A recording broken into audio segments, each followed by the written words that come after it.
नमस्कार, मैं अनामिका आप सभी का हार्दिक अभिनंदन और स्वागत करती हूँ। आज के समाज में जहाँ पर नारियों के प्रति अत्याचार बढ़ता जा रहा है और कहीं न कहीं हम अपने धर्म, अपने सनातन को न समझ पाने के कारण कुछ अफवाहें भी फैलाते हैं। तुलसीदास जी जैसे महान कवि के रूप में लिखा गया एक दोहा बहुत ही प्रचलित हो रहा है। ढोल गवार शूद्र पशु नारी, सकल ताड़ना के अधिकारी। लोगों ने इसका अर्थ निकाल लिया कि ढोल, गवार, शूद्र और नारी तथा पशु ये सभी ताड़ना अर्थात मारने के अधिकारी हैं। क्या यह सत्य है?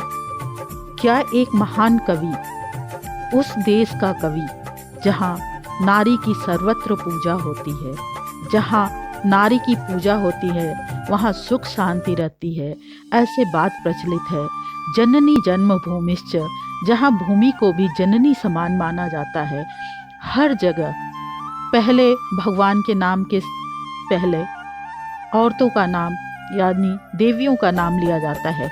वहाँ क्या तुलसीदास जी से ऐसी उम्मीद की जा सकती है वो नारी को ताड़ना अर्थात मारने के अधिकारी समझेंगे? इसका मूल अर्थ क्या है? आखिर उन्होंने ऐसा क्यों कहा? इस सवाल से पहले यह सवाल आता है, क्या रामचरितमानस संस्कृत में लिखा हुआ है? नहीं, यह अवधी भाषा में लिखा है।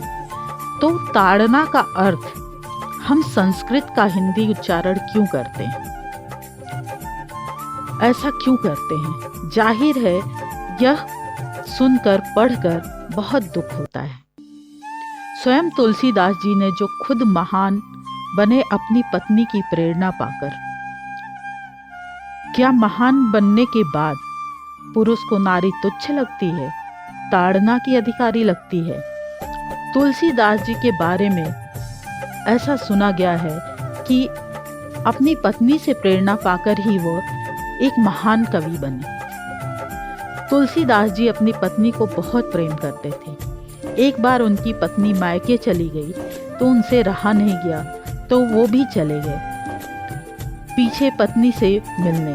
वहाँ पत्नी के मायके पहुंचकर एक लटकती रस्सी देखकर उसका सहारा लेकर ऊपर पहुंच गए। जब पत्नी ने देखा तो दंग रह गई क्योंकि वह रस्सी नहीं सांप था। तब उनकी पत्नी ने कहा, जितना प्रेम मुझसे करते हैं यदि भगवान से करते तो पार हो जाते। उसके बाद उनका हृदय परिवर्तन हो गया और वो प्रभु भक्ति में रम गए। यह समझने का विषय है कि तुलसीदास जी अगर स्त्रियों से द्वेष या घृणा करते या उनका सम्मान नहीं करते तो रामचरितमानस में उन्होंने स्त्री को देवी समान क्यों बताया? उन्होंने कहा, एक नारी व्रतरत सब झारी, ते मन बचक्रम पति हितकारी। अर्थात पुरुष के विशेषाधिकारों को न मानकर दोनों को समान रूप से एक ही व्रत पालने का आदेश दिया है। साथ ही सीता जी की परम आदर्शवादी महिला एवं उनकी नैतिकता का चित्रण, उर्मिला के विरह और त्याग का चित्रण, यहाँ तक कि लंका में मंदोदरी और त्रिजटा का चित्रण भी सकारात्मक ही। सिर्फ इतना ही नहीं, सुरसा जैसी राक्षसी को भी हनुमान द्वारा माता कहना। कैकेयी और मंथरा भी तब सहानुभूति का पात्र हो जाती हैं जब उन्हें अपनी गलती का पश्चाताप होता है। ऐसे में तुलसीदास जी के शब्दों का अर्थ स्त्री को पीटना अथवा प्रताड़ित करना यह समझ से बाहर की बात है। साथ ही इस बात का भी ध्यान रखना आवश्यक है कि तुलसीदास जी शूद्रों के विषय में तो कदापि ऐसा लिख ही नहीं सकते, क्योंकि उनके प्रिय राम द्वारा सबरी, विषाद, केवट आदि के मिलन के जो उदाहरण है वो तो और ही कुछ दर्शाते हैं। तुलसीदास जी ने मानस की रचना अवधी में की है और प्रचलित शब्द ज्यादा आए हैं, इसलिए ताड़ना शब्द का संस्कृत से जोड़कर उत्तर देखना सही नहीं है। फिर प्रश्न यह उठता है कि आखिर ढोल गवार शूद्र पशु नारी सकल ताड़ना के अधिकारी, इसका अर्थ क्या है? यह ध्यान देने योग्य बात है कि शूद्र मानसिकता से ग्रस्त ऐसे लोगों को निंदा के लिए ऐसी पंक्तियां लिख जाती हैं, परंतु उन्हें यह नहीं दिखाता है कि राजा दशरथ ने स्त्री के वचनों के कारण ही तो अपने प्राण दे दिए थे और श्री राम ने स्त्री की रक्षा के लिए रावण से युद्ध किया था। साथ ही रामायण के प्रत्येक पात्र द्वारा पूरी रामायण में स्त्रियों का सम्मान किया गया है और उन्हें देवी बताया गया है।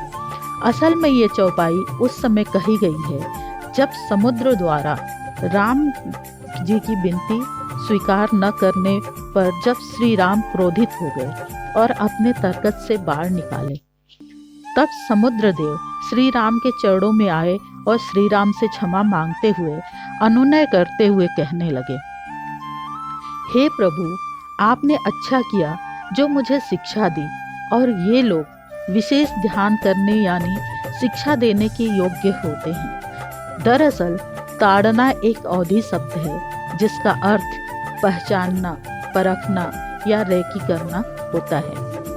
तुलसीदास जी के कहने का मंतव्य यह है कि अगर हम ढोल के व्यवहार यानी उसके सुर को नहीं पहचानते तो उसे बजाते समय उसकी आवाज कर्कश होगी, अतः उससे स्वभाव को जानना आवश्यक है। इसी तरह गवार का अर्थ किसी का मजाक उड़ाना नहीं, बल्कि उनसे है जो अज्ञानी और प्रकृति का व्यवहार को न जानने वाले हैं।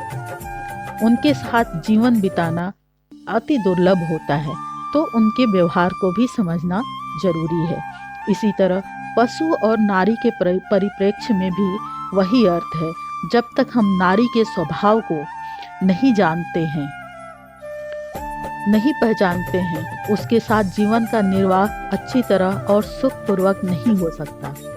इसका सीधा सा भावार्थ यह है कि ढोल गवार शूद्र पशु और नारी ये व्यवहार को ठीक से समझना चाहिए और उनके किसी भी बात का बुरा नहीं मानना चाहिए। और तुलसीदास जी के इस चौपाई को लोग अपने जीवन में भी उतारते हैं, परंतु रामचरितमानस को नहीं समझ पाते हैं। जैसा कि सर्वविदित है कि जब गाय, भैंस या बकरी आदि पशुओं का दूध दूहा जाता है तो दूध दूहते समय यदि उसे किसी प्रकार का कष्ट हो रहा है अथवा वह शारीरिक रूप से दूध देने की स्थिति में नहीं है तो वह लात भी मार देते हैं, जिसका कभी कोई बुरा नहीं मानता।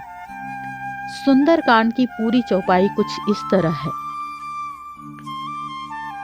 प्रभु भल किन्न मोहि सिख दिन्हि, मर्यादा पुनि तुम्हरे किन्हि, ढोल गवार शूद्र पशु नारी, सकल ताड़ना के अधिकारी।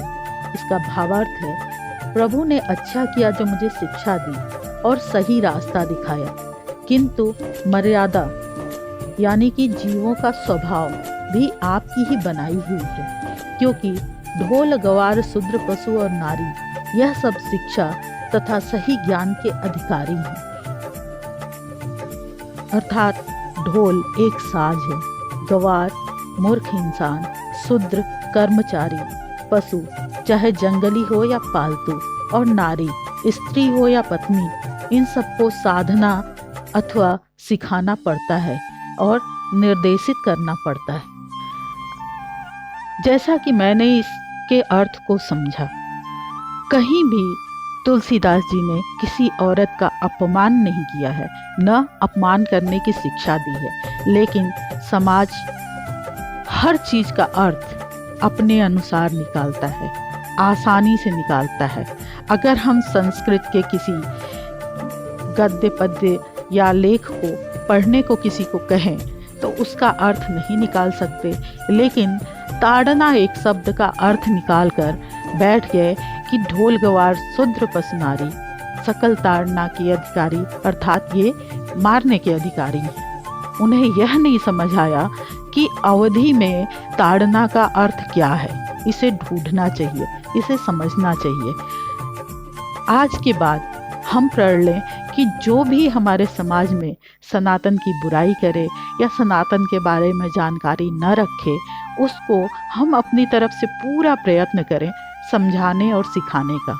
इसी के साथ मैं अपनी वाणी को विश्राम देती हूँ। जय सनातन, जय भारत।